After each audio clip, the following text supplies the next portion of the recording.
ndafuna ndazozari yangu.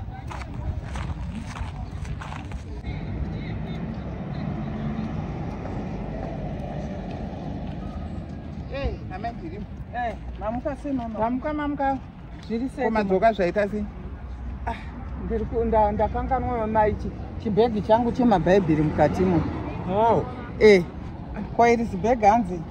Hapana, ndaenda kutoenda kumba. Mune machesibo ana baba ndakunonowacha kumba. Mai? Machesibo kubatikadza ana baba ndakunonowacha kumba. Iri harisi bhegi raFata rekuendesa kumisa dzevakuru vehurumende idzi. Ndiro. Saka mari takura kuendepi? Ndati mune mbatya dzana baba dzandoda kunonowacha kumba. Tone.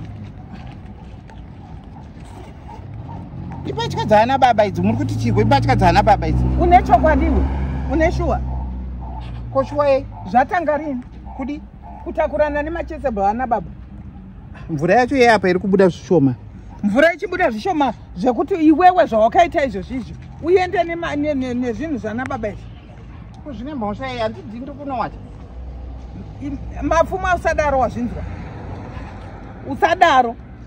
Usade kuti mworesa panapa pachechi. Wazvinzwa. Machesebho aya zvinhu zvakazodzwa zvinoyera. Wanzwa. Asi zvinhu zvekutamba nazvo izvi.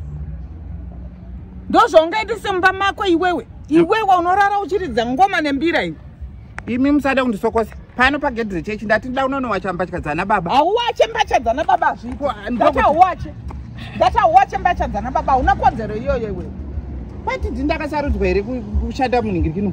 Zvekutora mbatya dzakazodzwa idzi uchienda nadzo kumba kwako iwewe. Amai Jirimba munondishura here? Apa una kana murume. Iwewe une mbiri yechipfambi chatinotonyatsoziva iwewe.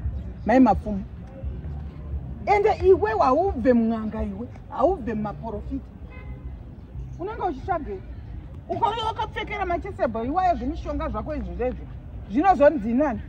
Kwai mune simba rekunditorera here? Ndinaro simba. Pachechi apa ndine simba.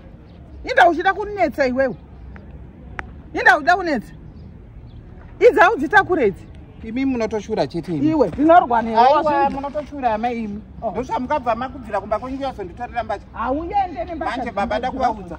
Ndinotovaudza ndini dzoka. Vanopinda sei mumisa? Vanopinda sei mumisa? Aiwa. Ndehembe dzine tsvina. Iwewe ndiwe Satani womunhu manje ndokuziva. Kwakabva ndiko kurefu.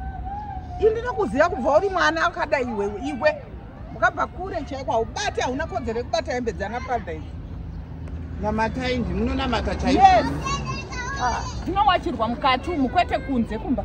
Kana wafunga zvekuwachira maFata unowachira muchechi mukati kwete kumba kwako.